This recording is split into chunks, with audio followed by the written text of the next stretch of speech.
The story starts with a boy named Errol sharing a lunch table with his family. His father can't believe how relaxed he looks, admitting he barely slept last night from overthinking what kind of hero class his son might receive. His mother joins in, full of excitement for the big moment, while Errol's younger sister confidently claims her big brother is going to be the star of his entire class. Their mom laughs and adds that with Errol's looks and charm, every girl in town will be chasing after him, sending his sister into a minor panic at the thought of someone snatching him away. But Errol isn't caught up in the hype because deep down, he figures he'll probably end up being just another average kid.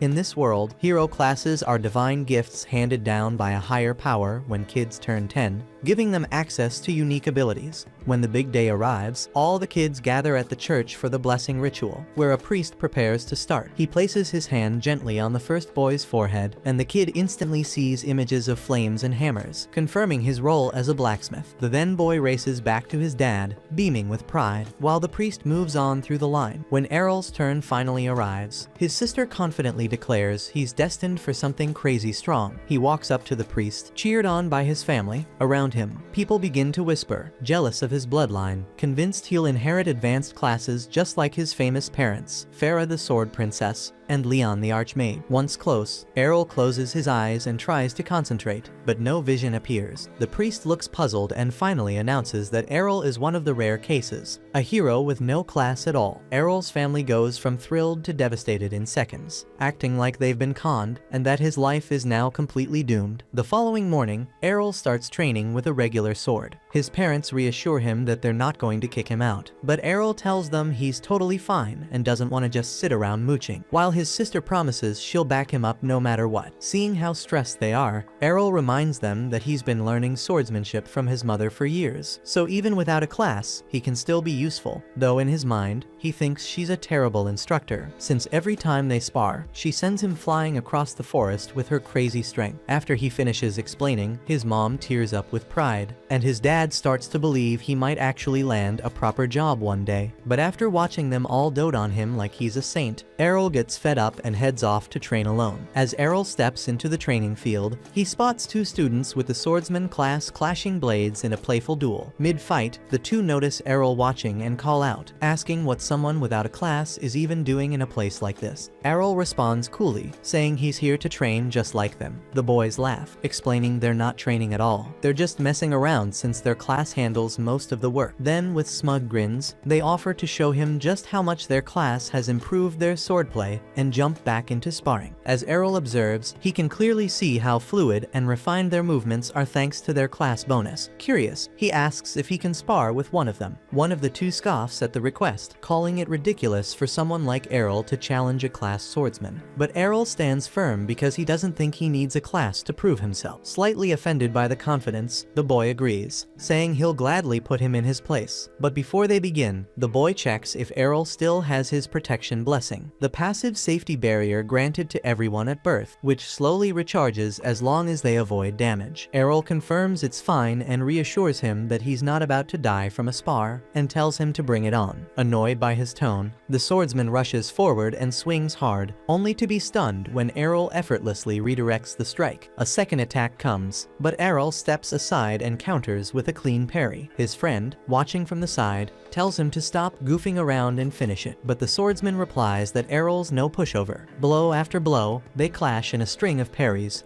until the boy realizes he's not going to win this alone, so he frustratedly calls out to his partner for backup. The second swordsman charges in from behind, but Errol senses the move and sidesteps it just in time. While watching the two stumble over each other and argue, Errol notes that their class clearly doesn't teach teamwork. Seeing the perfect opening, he goes in for the finish. The moment they look up, Errol disappears from view, then reappears under one of them, landing a clean uppercut that drops him flat. As the other tries to strike back, he ends up tripping over his unconscious partner, giving Errol the perfect shot to take him down too.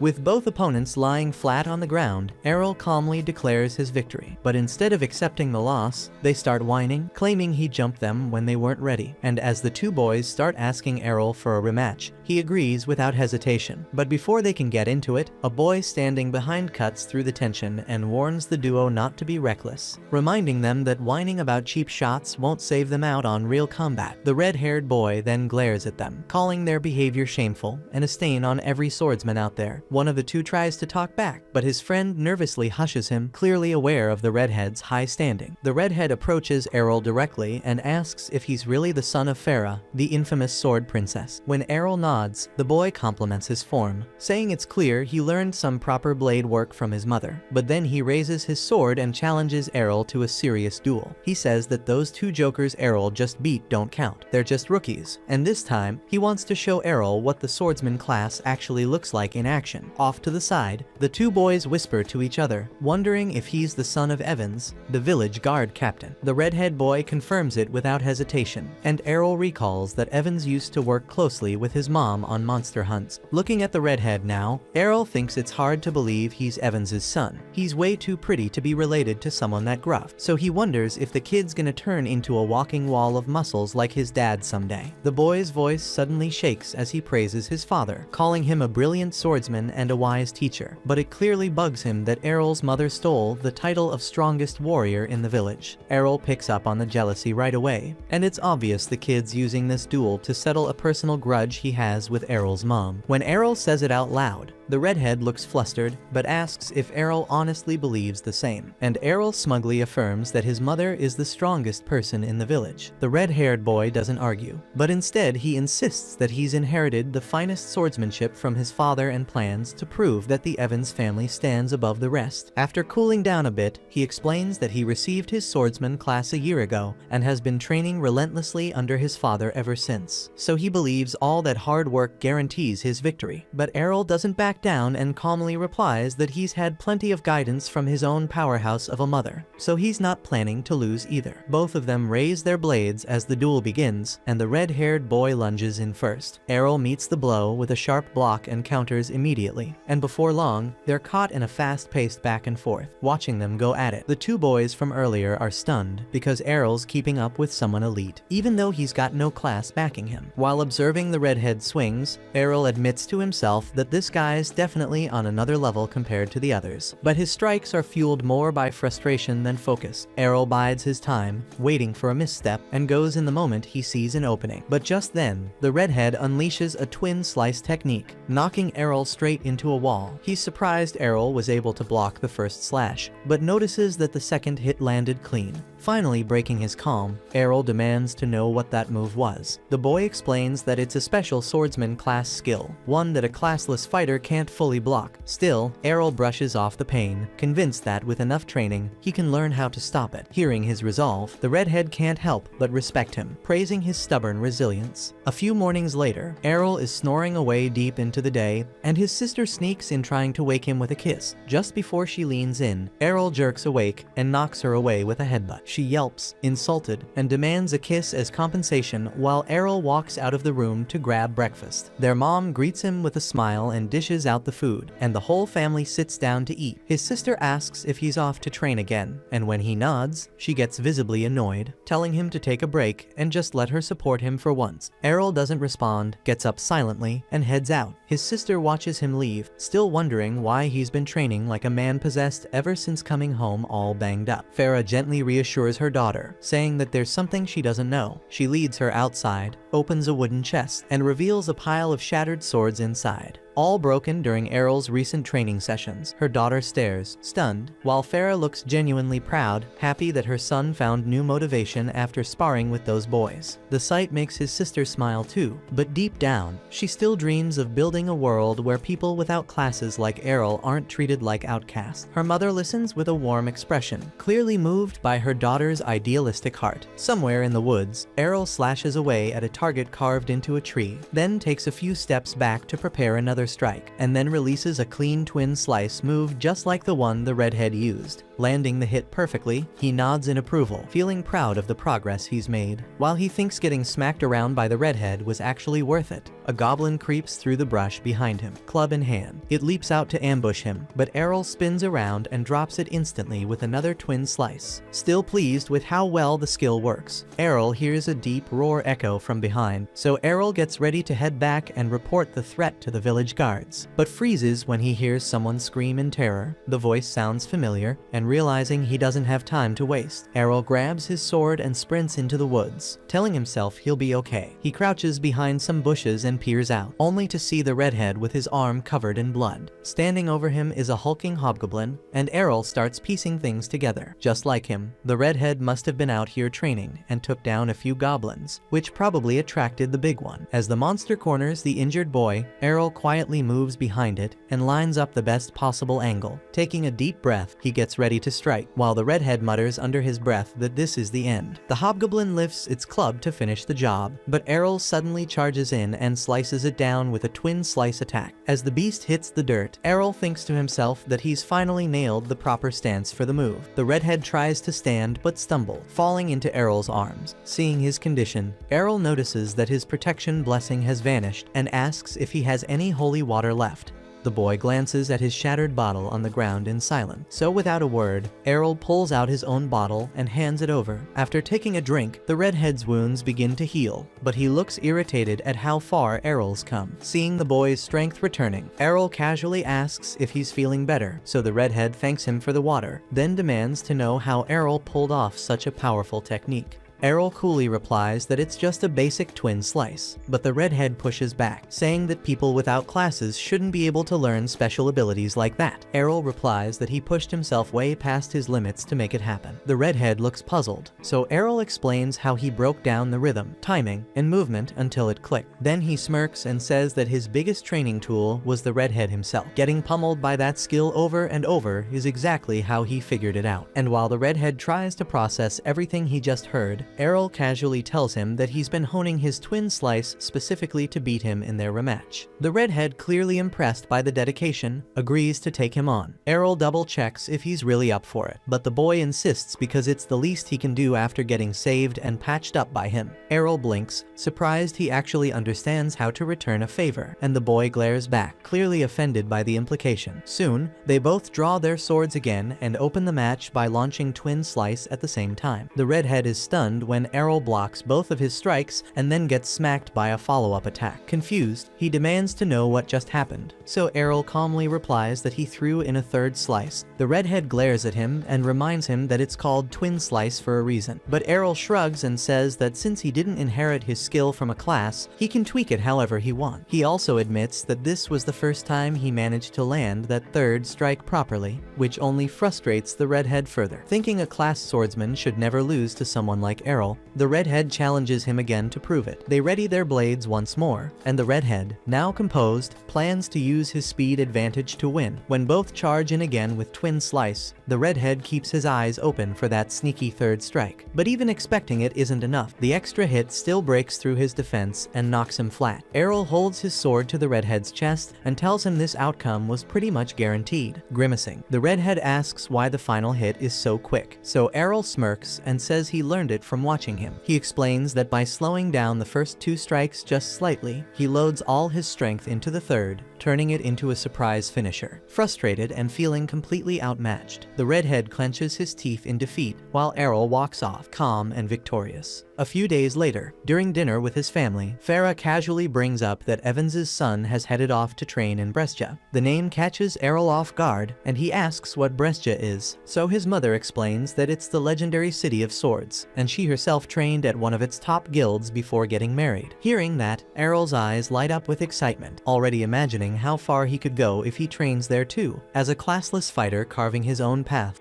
Half a decade later, a more mature Errol travels by carriage toward the city of Brescia. As they roll through a wooded path, the driver turns back to let the group know they'll be arriving shortly after they crest the next hill. One of the female passengers turns to the others and casually asks if they're all bound for the same destination. A rugged warrior with a barbarian build responds with a frosty tone, prompting her to ask what his issue is. He gestures at her skimpy attire with a scowl, and the woman explains that wearing lighter gear improves performance for someone using twin blades like her.